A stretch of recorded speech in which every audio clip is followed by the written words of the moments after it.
Hello guys. तो आज के सफ़र में हम आपको लेकर जा रहे हैं लेपाक्षी टेम्पल, जो कि कर्नाटका और आंध्र प्रदेश के बॉर्डर पर है। वैसे वो आंध्र प्रदेश में ही है, पर वो बॉर्डर पे पड़ता है, और जो कि बैंगलोर से 120 किलोमीटर है। तो जाने में 2 घंटे लगेंगे। तो चलिए स्टार्ट करते हैं हमारा सफ़र और आपको आगे बताते हैं मंदिर के बारे में। जैसा कि हमने आपको वीडियो में बताया कि बेंगलोर से मंदिर की दूरी 120 किलोमीटर है, तो आप बेंगलोर से मंदिर पहुंचने के लिए ट्रेन का इस्तेमाल भी कर सकते हैं।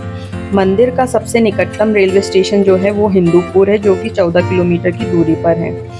हिंदूपुर पहुंचने के बाद आपको वहां की लोकल बसेस मिल जाएगी, जिसकी सहायता से आप मंदिर पहुंच सकते हैं। और अगर आप बेंगलोर से बस के माध्यम से जाना चाहते हैं तो बेंगलोर से हिंदूपुर तक के आपको बस मिलेगी।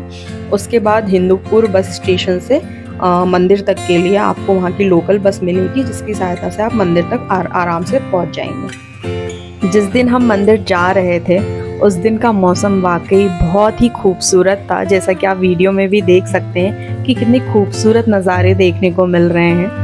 तो आप नज़ारे एंजॉय कीजिए, साथ ही मंदिर से जुड़ी हुई कुछ बातें भी जानिए। लेपाक्षी मंदिर का इतिहास रामायण काल से जुड़ा हुआ है। ऐसा कहा जाता है कि जब रावण सीता माता का हरण करके ले जा रहा था, तब जटायु जी द्वारा सीता माता को बचाने की कोशिश की गई, पर जटायु जी घायल हो गए और नीचे गिर गए। और जब राम जी सीता जी को ढूंढते हुए यहाँ आए तो उन्होंने जटायु जी को देखा और लेपाक्षी कहते हुए जटायु जी को अपने सीने से लगा लिया। लेपाक्षी एक तेलुगु भाषा का शब्द है, जिसका मतलब होता है उड़ो पक्षी या उदय पक्षी। तभी से इस स्थान का नाम लेपाक्षी पड़ा। अगर हम बात करें पार्किंग की, तो मंदिर के बाहर ही एक रोड था जहाँ पर दुकानें लगी हुई थी। वहीं पर वो 2 व्हीलर और 4 व्हीलर दोनों पार्क कर रहे थे, और उन्होंने हमसे कार पार्किंग का 80 रुपीज़ चार्ज लिया था। तो चलिए अब हम मंदिर की ओर आगे बढ़ते हैं और मंदिर से जुड़ी हुई कुछ बातें भी जानते हैं। लेपाक्षी मंदिर भगवान शिव के अवतार वीरभद्र को समर्पित है। लेपाक्षी मंदिर का निर्माण 1530 में 2 भाइयों विरूपन्ना नायक और वीरन्ना नायक द्वारा किया गया था, जिन्होंने दक्षिण भारत के प्रसिद्ध विजयनगर के राजा अच्युत राय के शासनकाल के दौरान उच्च पदों पर कार्य किया था। और इस मंदिर को वीरभद्र मंदिर के नाम से भी जाना जाता है। जैसे ही हम मंदिर की ओर आगे बढ़ते हैं तो हमें सामने एक स्तंभ देखने को मिलता है, जो कि देखने में वाकई बहुत ही खूबसूरत है। और जब हम मंदिर के अंदर जाने की ओर आगे बढ़ते हैं तो हमें गेट पर ही हमें बहुत सारी कलाकृतियाँ देखने को मिलती हैं। बहुत सारी कलाकृतियों में हमें देवी देवता देखने को मिलते हैं, तो किसी में शायद जानवर देखने को मिलते हैं, और बहुत सारी अप्सराएं देखने को मिलती हैं। और मेन गेट पर ही अप्सराओं को इस तरीके से कलाकृतियों में बनाया गया है कि ऐसा लगता है कि अप्सरा दोनों साइड खड़ी हुई है और जो भी मंदिर की ओर आने वाले हैं उनका स्वागत कर रही है। ऐसा लगता है कि वो कलाकृति नहीं है, रियल में ही कोई अप्सरा वहाँ पर खड़ी हुई है। जैसे ही हम मंदिर में अंदर आगे बढ़ते हैं तो हमें यहाँ बहुत सारे खम्भे देखने को मिलते हैं। आपको बता दें कि इस मंदिर में कुल 70 खम्भे हैं, पर यहाँ एक ऐसा खम्भा भी है जो कि इस मंदिर की खासियत है, और इस खम्भे को देखने के लिए दूर दूर से लोग यहाँ पर आते हैं। तो चलिए आपको इस खम्भे के बारे में बता देते हैं। ये जो खम्भा है ये ज़मीन से ऊपर उठा हुआ है और ऊपर मंदिर से जुड़ा हुआ है, जिसे कि हैंगिंग पिलर भी कहते हैं। लोगों का कहना है कि इस खम्भे के नीचे से कपड़ा निकालने पर और मन्नत मांगने पर वह पूरी होती है, और शायद बहुत सारे लोग दूर दूर से आके इस खम्भे के नीचे से कपड़ा निकालकर मन्नत मांगते हैं।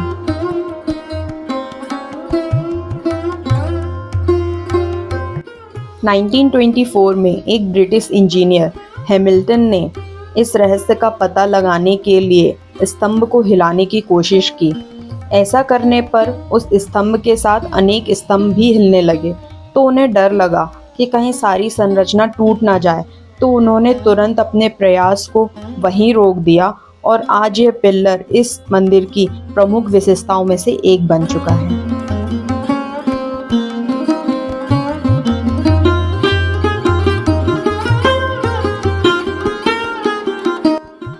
इस मंदिर में विजयनगर काल के कुछ बेहतरीन चित्रों को प्रदर्शित किया गया है, जो कि आप इस मंदिर के छत पर देख सकते हैं और ये अंदाज़ा भी लगा सकते हैं कि इस चित्रकारी को छत पर कितनी मेहनत से बनाया गया होगा। मतलब दीवालों पर बनाना जो चीज़ मुश्किल होती है, उन्होंने ये छत पर बनाया है। तो सोचो कितने कलाकार रहे होंगे हमारे इतिहास में, जिन्होंने इतनी सुंदर कलाकृतियाँ बनाई हैं, चित्र बनाए हैं।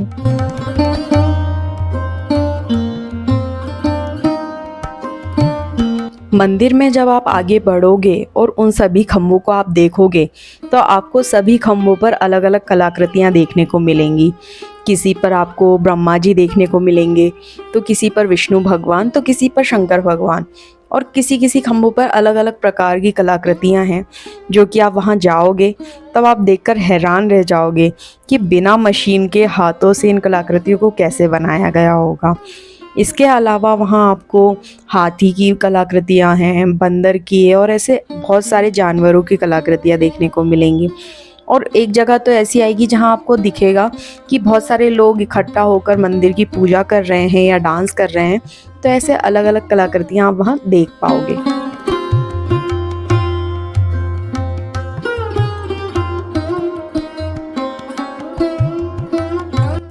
मंदिर में आगे बढ़ने पर एक अधूरा मैरिज हॉल या कल्याण मंडपम देखने को मिलता है। माना जाता है कि इसका निर्माण शिवजी और पार्वती जी के विवाह का जश्न मनाने के लिए किया गया था, और इस मंडपम का अधूरा इसलिए छोड़ दिया गया क्योंकि इसका निर्माता विरूपन्ना का पुत्र अंधा था। एक बार जब उन्होंने मंदिर का निर्माण शुरू किया तो उनके बेटे का अंधापन चमत्कारिक रूप से ठीक हो गया, लेकिन अन्य दरबारियों को जलन होने लगी और उन्होंने राजा से शिकायत कर दी वह अपने बेटे के इलाज के लिए राज्य के पैसों का इस्तेमाल कर रहा है। क्रोधित होकर राजा ने अपने आदमियों को विरूपन्ना को अंधा करने का आदेश दिया। अधूरे मैरिज हॉल की दीवारों पर आज भी आंखों के खून के निशान देखने को मिलते हैं, और तभी से उस घटना के बाद कोई भी हॉल को पूरा नहीं कर पाया।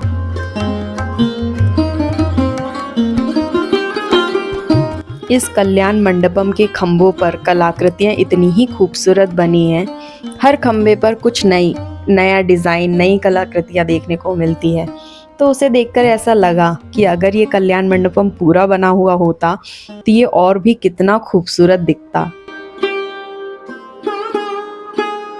कल्याण मंडपम से थोड़ा आगे बढ़ने पर एक पदचिन्ह देखने को मिलता है, जो कि बहुत ही बड़े आकार का है।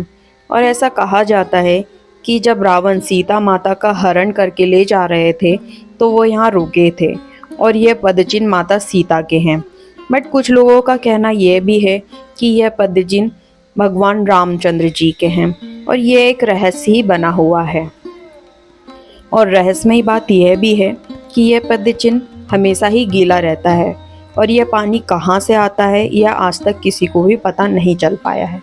पदचिन्ह के दर्शन करने के बाद जब आप आगे बढ़ोगे तो आपको इस तरीके का कुछ एरिया देखने को मिलेगा, जो कि बहुत ही खुला है, और आसपास बाउंड्री में भी बहुत सारे पुराने पिलर्स हैं, कलाकृतियां हैं, जो कि देखने में वाकई खूबसूरत है। और इसके अलावा यहाँ बहुत सारे लोग आते हैं, दूर दूर से लोग आते हैं भगवान के दर्शन करने के लिए, आशीर्वाद लेने के लिए, और रामायण काल से जुड़े हुए रहस्यों को देखने के लिए, और इतिहास में हमारे यहाँ कितने बड़े बड़े कलाकार थे जिन्होंने इतनी प्यारी प्यारी कलाकृतियाँ बनाई हैं, वो सब देखने के लिए दूर दूर से लोग यहाँ पर आते हैं। मंदिर के पीछे आगे बढ़ने पर एक नागलिंगा देखने को मिलता है, जो कि देखने में बहुत ही बड़े आकार का है। ये नागलिंगा 7 फन वाले नागा प्रभावली से विभूषित है, और ये शिवलिंग के ऊपर छत बनाए हुए हैं। यह नागलिंगा भारत का सबसे बड़ा नागलिंगा है। ऐसा कहा जाता है कि मूर्तिकारों ने इसे एक ही पत्थर की मदद से बनाया है।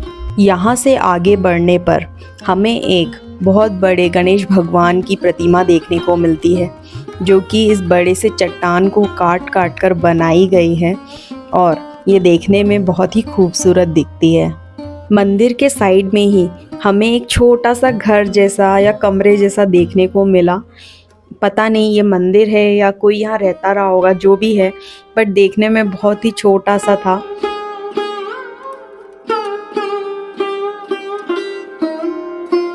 और जब इसी के बाजू से मंदिर के दूसरे साइड से हम मंदिर की ओर अंदर गए तो यहाँ से मंदिर का नज़ारा बहुत ही खूबसूरत लग रहा था। यहाँ से सारे खम्भे दिख रहे थे, सारे खम्भे पर बनी हुई कलाकृतियाँ दिख रही थी, जो कि देखकर बहुत ही अच्छा लगा।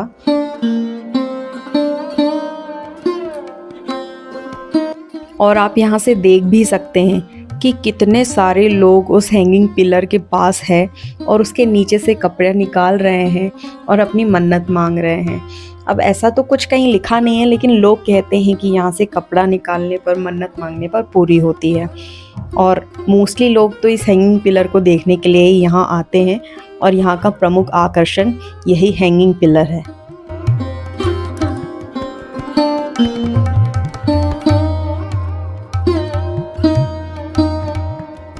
इस खम्बे को ही आप देख सकते हैं, इस पर एक शेर बना हुआ है, शेर के ऊपर इंसान बैठा है और इंसान के ऊपर शेर बैठा है।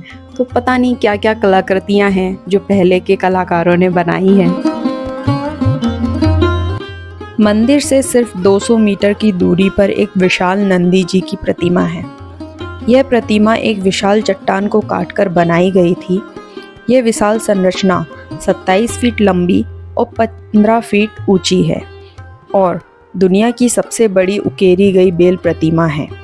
नंदी जी पर बनाई गई नक्काशी और डिज़ाइन बहुत ही खूबसूरत है, जिसे देखकर ऐसा लगता है कि यह मशीन द्वारा बनाई गई है, पर ऐसा नहीं है, ये हाथों के द्वारा बनाई गई है।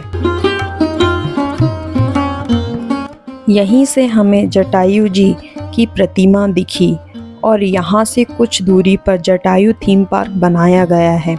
वहाँ की एंट्री टिकट के चार्ज 10 रुपये हैं और कार पार्किंग की चार्जेस 80 रुपीज़ थे। जैसा कि आप वीडियो में देख रहे हैं कि जटायु जी जो है थोड़े ऊपर हाइट पर है, मतलब पहाड़ों पर है। तो जब हम ऊपर गए तो हमें बहुत ही खूबसूरत नज़ारे देखने को मिले। इसकी एक वजह ये भी थी कि उस दिन मौसम बहुत ही प्यारा था, जिसकी वजह से हमें मंदिर जाने के टाइम पर भी बहुत अच्छा व्यू देखने को मिला और वापस आने के टाइम पर भी बहुत अच्छा व्यू देखने को मिला, जो कि मैं वीडियो में लास्ट में लगाऊंगी, तो आप देखना और एंजॉय करना।